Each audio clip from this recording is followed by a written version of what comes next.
ഇപ്പോൾ നമ്മൾ സ്ഥിരമായി കേൾക്കുന്ന ദുഃഖകരമായ വാർത്തകളിൽ ഒന്നാണ് പ്രസവത്തെ തുടർന്ന് അമ്മയായ യുവതി മരിക്കുകയോ അതല്ലെങ്കിൽ കുഞ്ഞിൻ്റെ ജീവൻ നഷ്ടമാകുന്നു എന്നത്. ഇതൊരു സങ്കടം നിറഞ്ഞ കാര്യമാണ്. പലപ്പോഴും ഈ സംഭവങ്ങൾക്കു പിന്നിൽ ആശുപത്രിയിലെ അനാസ്ഥയോ അലക്ഷ്യതയോ ഒക്കെയാണ് ബന്ധുക്കൾ ആരോപിക്കുന്നത്. പ്രസവ സമയത്തെ ജാഗ്രതയും അടിയന്തര ചികിത്സയും ആവശ്യമാകുമ്പോൾ ഒറ്റ പിഴവിനാൽ ജീവൻ പോലും നഷ്ടമാകുന്ന സാഹചര്യമാണിത്. ഇപ്പോൾ അത്തരത്തിൽ ഒരു വിഷമകരമായ സംഭവം ആലപ്പുഴയിൽ നിന്നാണ് പുറത്തു വന്നിരിക്കുന്നത്. അതിൽ വീണ്ടും ഒരു യുവതിയുടെ മരണം സംഭവിച്ചിരിക്കുന്നു.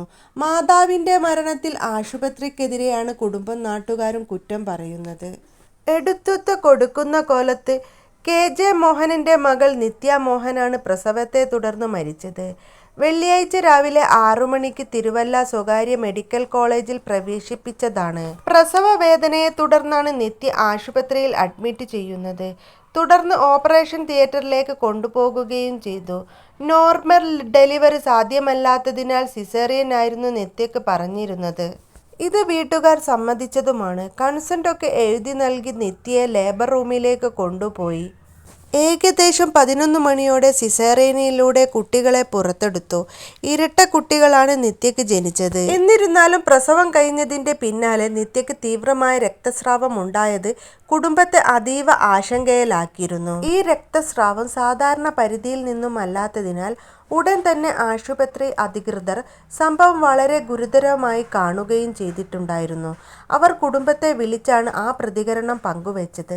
രക്തസ്രാവം രൂക്ഷമായതോടെ നിത്യയുടെ ജീവൻ തന്നെ അപകടം നേരിടുന്നതായിട്ടായിരുന്നു ഡോക്ടർമാരുടെ മുന്നറിയിപ്പ്. ഇതിന് പരിഹാരമായി അടിയന്തിരമായി യൂട്രസ് നീക്കം ചെയ്യേണ്ടി വരുമെന്ന് ആശുപത്രിക്കാർ വ്യക്തമാക്കുകയും ചെയ്തു.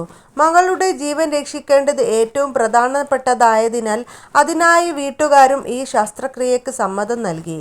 ഒരുപക്ഷെ ജീവിതത്തിലെ ഏറ്റവും വലിയ മാനസിക സമ്മർദ്ദം നിറഞ്ഞ തീരുമാനങ്ങളിൽ ഒന്നായിരിക്കും കുടുംബം എടുത്തത്. അത്രയേറെ ഗുരുതരമായ ഒരു സാഹചര്യത്തിലൂടെയായിരുന്നു നിത്യയും കുടുംബവും കടന്നുപോയത്. വീട്ടുകാർ ആശുപത്രി അധികൃതർ പറഞ്ഞ നടപടിക്ക് സമ്മതം നൽകിയതോടെയാണ് ശസ്ത്രക്രിയക്ക് തയ്യാറെടുപ്പുകൾ ആരംഭിച്ചത്. എന്നാൽ തുടർന്നും നിത്യയുടെ നില വല്ലാതെ മോശമാകുകയായിരുന്നു. ഉച്ചക്ക് 3 മണിയോടെയാണ് ഹൃദയ തകരാർ ഉണ്ടായതായി ആശുപത്രിയിൽ ഉള്ളവർ അറിയിച്ചത്.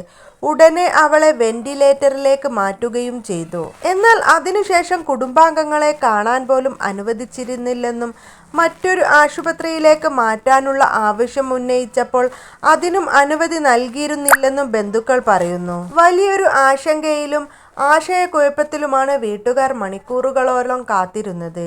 ഒടുവിൽ വൈകിട്ട് 6 മണിയോടെയാണ് നിത്യയുടെ മരണം ആശുപത്രി അധികൃതർ അറിയിച്ചത്. അതിനിടയിൽ സംഭവിച്ച കാര്യങ്ങളുമായി ബന്ധപ്പെട്ട് വ്യക്തതയില്ലായ്മയും ആശുപത്രിയുടെ നിലപാടുകളെക്കുറിച്ചുള്ള സംശയങ്ങളും ബന്ധുക്കളിൽ നിലനിൽക്കുന്നുണ്ട്. യുവതിയുടെ അപ്രതീക്ഷിതമായ മരണം കുടുംബത്തെയും നാട്ടുകാരെയും ഏറെ ദുഃഖത്തിൽ ആഴ്ത്തിയിരിക്കുകയാണ്. നിത്യയും കുടുംബവും കുഞ്ഞിനെ കാണാൻ വേണ്ടി 9 മാസം കാത്തിരിക്കുകയായിരുന്നു. തനിക്ക് പിറക്കാൻ പോകുന്നത് 2 ഇരട്ടക്കുട്ടികളാണെന്നറിഞ്ഞപ്പോൾ നിത്യ അതീവ സന്തോഷവതിയായിരുന്നു. അവർക്ക് വേണ്ട കുഞ്ഞുടുപ്പും മറ്റു സാധനങ്ങളും വാങ്ങി കാത്തിരിക്കുകയായിരുന്നു. ആ കുഞ്ഞുങ്ങളെ ഒരു നോക്ക് കാണാൻ പോലും സാധിക്കാതെ നിത്യ യാത്രയായി. അമ്മ എന്നേക്കുമായി തങ്ങളെ വിട്ട് പിരിഞ്ഞതറിയാതെ കുഞ്ഞുങ്ങളും.